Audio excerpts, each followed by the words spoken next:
पूछना और फिलहाल दिल्ली से रशपाल सिंह हैं टेलीफोन लाइन पर। आपका बहुत स्वागत, सवाल पूछें।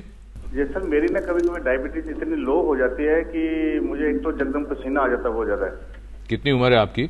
मेरी सर 51 ईयर और मुझे 1 साल की करीब से है डायबिटीज। अच्छा, तो डॉक्टर झिंगन क्या बताना चाहेंगे आप इनको?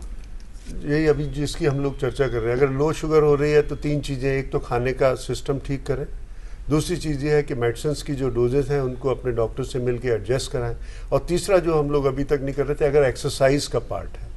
अक्सर ये देखा गया कई बार हम लोग देखते हैं डायबिटीज़ के मरीज जब सुबह घूमने के लिए जाते हैं तो घूमते घूमते इतना ज़्यादा घूमते हैं वो सोचते हैं आज ही मैं जो है 1 घंटा एक्सरसाइज कर लेता हूँ, उससे शुगर लो हो जाती है। तो उसको एक्सरसाइज जाने से पहले हमेशा थोड़ा सा 2 बिस्कुट और 1 कप चाय ऐसा पी के जाएंगे तो ये इस तरह का जो शुगर लो होने के चांसेस हैं वो कम हो जाए। हमने अपने कार्यक्रम में पूरे स्पेक्ट्रम की बात कर ली है।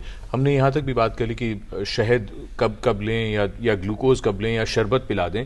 कुछ ऐसे टिप्स आप ये बताना चाहेंगे कि जेब में वो शायद टॉफ़ी या कुछ इस तरह की चीज़ें रखें? टॉफ़ी बहुत अच्छी चीज़ है, या आजकल जैसे मैंने कहा कि शुगर के बिस्किट्स या शुगर की टैबलेट्स भी आ गई हैं। मेन टिप तो मैं यही कहूँगा जो डॉक्टर झिंगन ने बताया कि फ्रीक्वेंट स्मॉल मील्स लें। दवाइयों की सेवन करते हुए ये ध्यान रखें कि आगे जाके खाना भी खाना है, और फिजिकल एक्टिविटी को मॉनिटर करते रहें और रेगुलेट करें। ये नहीं कि किसी दिन बहुत ज़्यादा कर ली या किसी दिन कम कर ली।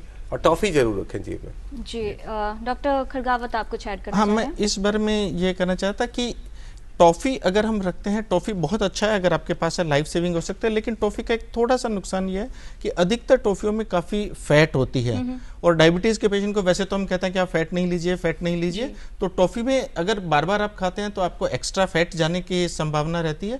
उसके बजाय कुछ गोलियां हैं जिनमें फैट नहीं होती है, जैसे पुरानी संतरे की फांक आती है, पोलो पोपिन्स की गोलियां हैं, वो गोलियां अगर हम रखें तो उससे ग्लूकोज भी तुरंत मिल जाएगा और एक्स्ट्रा फैट से भी बचा सकते हैं। एक्स्ट्रा फैट लेने से और कई नुकसान भी हैं कि इससे स्टोमक पे इफेक्ट पड़ता है, स्टोमक एम्प्टिंग डिले हो जाती है, तो अगर आप ग्लूकोज भी लेते हैं तो उससे फायदा कम होता है। तो इस स्थिति में टॉफी से बेहतर यह है कि पोलो या पोपिन्स लें या संतरे की फांक लें, और सबसे बढ़िया चीनी ले सकते हैं। पुरानी वो गोलियां याद दिला दी आपने बचपन की। और इस समय हमारे साथ देहरादून से शाकिब साहब हैं, आपका स्वागत। क्या जानना चाह रहे हैं आप?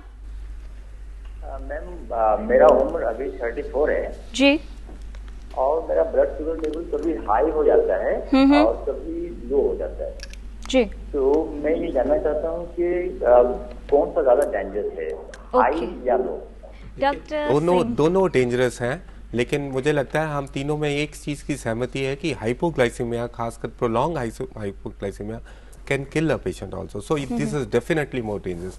अगर इनकी बहुत फ्लक्चुएशन हो रही है तो मुझे लगता है काफ़ी सालों से डायबिटीज़ होने के बाद हमारे बॉडी में सिस्टम्स में बदलाव होते हैं, ऑटोनॉमिक डिसफंक्शन होता है, जिसकी वजह से ये होता है। तो शॉर्ट एक्टिंग इंसुलिन लेना शुरू करें, या अगेन अपने फिजिशियन से बात करके और उस डोज को मॉनिटर करें। जी डॉक्टर झिंगन, एक बात जो रह गई है, प्रेगनेंसी के दौरान अगर हाइपोग्लाइसीमिया की स्थिति होती है, क्या उसके सिम्टम्स और सिवियरिटी ज़्यादा होगी? सिम्टम्स तो जो हाइपोग्लाइसीमिया के वैसे ही होते हैं, लेकिन सीवियरिटी इसलिए होती है क्योंकि उससे प्रॉब्लम होने के चांसेस, डेंजर होने के चांसेस ज़्यादा रहते हैं। तो इसलिए ऐसे लोगों के पेशेंट्स में हम लोग कहते हैं कि इंसुलिन भी थोड़ी डिफरेंट होती है, जो शॉर्ट एक्टिंग हो और बहुत ज़्यादा लॉन्ग एक्टिंग ना हो। दूसरी चीज़, इनको भी वही कहा जाता है फ्रीक्वेंट मील्स के लिए। और तीसरी चीज़ क्या, अगर बहुत ज़्यादा शुगर लो रहेगी तो वो उसके अंदर जो है फीटस के ऊपर भी असर पड़ सकता है। जी, अब हम शुरू कर रहे हैं रैपिड फायर, यानी छोटे छोटे सवाल छोटे छोटे जवाब। डॉक्टर सिंह, पहला सवाल आपको, हाइपोग्लाइसीमिया खून में ग्लूकोज का कम या ज्यादा होना है, क्या है? कम होना है, ग्लूकोज का कम होना है जी। डॉक्टर खरगावत, मधुमेह रोगी के लिए अच्छा है कि उसका ब्लड ग्लूकोज लेवल जितना कम हो उतना बेहतर रहेगा? नहीं। डॉक्टर झिंगन, हाइपोग्लाइसीमिया सिर्फ मधुमेह रोगियों को ही होता है? अक्सर मधुमेह रोगियों में ही देखने को मिलता है।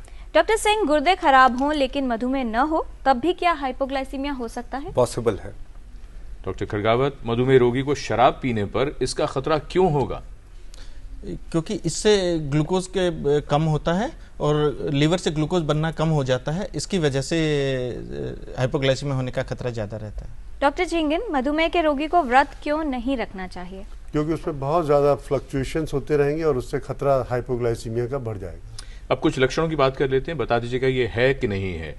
सिर दर्द और चक्कर डॉक्टर सिंह? बहुत इंपॉर्टेंट सिम्टम है हाइपोग्लाइसीमिया का। डॉक्टर खरगावत, दिल की धड़कन तेज होना? बिल्कुल संभव है। डॉक्टर झींगन, पसीना आना और बेहोशी? सबसे इम्पोर्टेंट सिम्टम्स हैं इसके। डॉक्टर सिंह, हाथ पैर कांपना? बहुत इंपॉर्टेंट सिम्टम है। डॉक्टर खरगावत, दौरे पड़ना? संभव है। डॉक्टर झिंगन, धुंधला या फिर डबल विजन होना? ये भी बहुत पॉसिबल है। डॉक्टर सिंह, मांसपेशियों में जकड़न? जी हाँ, ये एक इम्पॉर्टेंट सिम्टम है, बाद में हो सकता है जब क्रैम्प्स आने शुरू हो जाते हैं, शुगर कम हो। डॉक्टर खरगावत, थकान, कमजोरी या बहुत तेज भूख लगना? बिल्कुल, ये हाइपोग्लाइसीमिया के लक्षण हो सकते हैं। डॉक्टर झिंगन, चिड़चिड़ापन और व्यवहार में बदलाव हो जाना? ये बहुत ही इम्पोर्टेंट सिम्टम है हाइपोग्लाइसीमिया। डॉक्टर सिंह, क्या सभी व्यक्तियों में हाइपोग्लाइसीमिया के लक्षण एक जैसे होंगे? जी नहीं, बिल्कुल नहीं। एज और बहुत सारे फैक्टर्स हैं जो कि निर्धारित करते हैं कि सिम्टम्स क्या होंगे। डॉक्टर खरगावत, क्या बिना लक्षण के भी हाइपोग्लाइसीमिया हो सकता है? हाँ बिल्कुल, डायबिटीज़ के पेशेंट में जिनमें बहुत लंबी डायबिटीज़ है उनमें भी हो सकता है कि डायबिटीज़ के हाइपोग्लाइसीमिया के लक्षण कोई नहीं हो लेकिन ब्लड शुगर लो हो जाए। डॉक्टर झिंगन, कैसे पहचाने कि ये जो लक्षण हो रहे हैं ये हाइपोग्लाइसीमिया की वजह से ही हो रहे हैं? ब्लड शुगर का टेस्ट कर लेंगे, उससे इंस्टेंट पता लग जाएगा। डॉक्टर सिंह, ये लक्षण अगर दिखें किसी व्यक्ति में तो तुरंत क्या करें? ग्लूकोज पिलाइए उनको सबसे पहले। जी। डॉक्टर खरगावत, अगर व्यक्ति बेहोश हो तो क्या करें? तो सबसे जरूरी है कि उसको शहद दें या ग्लूकोज का थिक पेस्ट में एक अंगुली डुबो के वो अंगुली उसके अगर मुंह के अंदर घुमाए तो उससे इतना होश आ सकता है उसको बैठा के ग्लूकोज दे सकते हैं। डॉक्टर झिंगन, ऐसी हालत में क्या नहीं करना चाहिए? अपना अगर बेहोशी हो तो उसमें पानी या इस तरह का घोल के, जिस तरह चीनी घोल के नहीं देना चाहिए क्योंकि वो फेफड़े में जा सकती है और मुश्किल कर सकती है, और पेशेंट को जो है एक साइड में टर्न कर देना चाहिए। जी। डॉक्टर सिंह, तुरंत इलाज न करने से गुर्दों को क्या कोई खतरा हो सकता है? तुरंत इलाज शुगर का ना करने से गुर्दों को एकदम से खतरा तो नहीं है लेकिन जान भी जा सकती है। डॉक्टर खरगावत, मस्तिष्क पर क्या इसका असर पड़ता है? बिल्कुल पड़ता है। डॉक्टर झिंगन, अगर इलाज में देरी हो तो क्या हो सकता है? उसमें जो है फिर आगे अगर लंबा टाइम होगा तो ब्रेन पे असर पड़ सकता है और उसमें ब्रेन डैमेज भी हो सकता है, डेथ भी हो सकती है। डॉक्टर सिंह, ऐसी हालत में हाइपोग्लाइसीमिया में सिर्फ ग्लूकोज देना ही क्या सबसे अच्छा विकल्प है? जी हाँ, अगर अवेलेबल हो, जैसे कि डॉक्टर खरगावत ने बताया था कि ग्लूकागोन का इंजेक्शन भी बहुत अच्छा है और बहुत आसानी से दिया जा सकता है। जी। डॉक्टर खरगावत, अगर ग्लूकोज न हो तो क्या दे सकते हैं? अगर ग्लूकोज नहीं हो तो चीनी दे सकते हैं, फलों का रस दे सकते हैं, खाने की कोई चीज़ दे सकते हैं, चाशनी दे सकते हैं, कोई भी खाने का चीज़ वो दे सकते हैं, लेकिन ग्लूकोज सबसे बढ़िया है। डॉक्टर झिंगन, घर पर ही इस हालत को मैनेज करने की कोशिश कब तक करनी चाहिए? अगर 15 मिनट तक पहली बार 15 ग्राम ग्लूकोज दिया, 15 मिनट तक उससे अगर कोई असर नहीं आ रहा, फिर भी एक बार 15 ग्राम ग्लूकोज देने के बाद भी पेशेंट पे कोई उसका रिस्पांस नहीं है तो फिर उसको जो है हॉस्पिटल में शिफ्ट कर देना। डॉक्टर सिंह, कितने समय में डायबिटिक पेशेंट को बार बार कुछ ना कुछ खाना जरूरी है? देखिए, 3 मेजर मील्स और 3 स्मॉल मील्स यानी कि 6 बारी में हर 2-3 घंटे बाद कुछ ना कुछ खाना चाहिए। डॉक्टर खरगावत, एक्सरसाइज के साथ क्या सावधानी जरूर बरतनी चाहिए?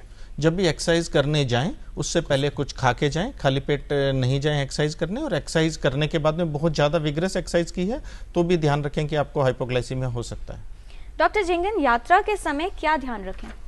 हमेशा अपने साथ में जो है एक्स्ट्रा सप्लाई लेके जानी चाहिए, उसमें फ्रूट्स होने चाहिए, अपने साथ ग्लूकोज टेबलेट्स होनी चाहिए, ग्लूकोज होना चाहिए और मेडिसिन का भी प्रॉपर स्टॉक होना चाहिए। बहुत धन्यवाद इस तमाम जानकारी के लिए डॉक्टर अशोक झिंगन, डॉक्टर खरगावत और डॉक्टर एनपी सिंह। आप सभी का विस्तार से जानकारी तो दी है और कुल मिलाकर जो बात सामने आई है वो ये कि बहुत ज़रूरी है कि हाइपोग्लाइसीमिया अगर हो रहा है तो लक्षणों को जल्द से जल्द पहचानें और जल्द से जल्द उसका प्रबंधन यानी मैनेजमेंट करें। और धन्यवाद देना चाहेंगे अपने तमाम दर्शकों को भी जिन्होंने कार्यक्रम देखा, कार्यक्रम के दौरान प्रश्न पूछे और बहुत से हमें ईमेल्स भेजे हैं। कुछ के जवाब मिल चुके हैं, बाकियों के जो सवाल हैं वो हम भेज रहे हैं तीनों विशेषज्ञों को। और इससे पहले कि हम आपसे इजाज़त लें, हम आपको बताना चाहेंगे अपने अगले सप्ताह का विषय। अगले सप्ताह एक और बड़े ही महत्वपूर्ण विषय पर हम करेंगे चर्चा, फैटी लिवर। फैटी लिवर यानी जिगर में चर्बी का जमा हो जाना कितना खतरनाक हो सकता है हमारे लिए और आजकल ये समस्या आम हो रही है। इस पर होगी चर्चा अगले सप्ताह। तब तक के लिए नमस्कार।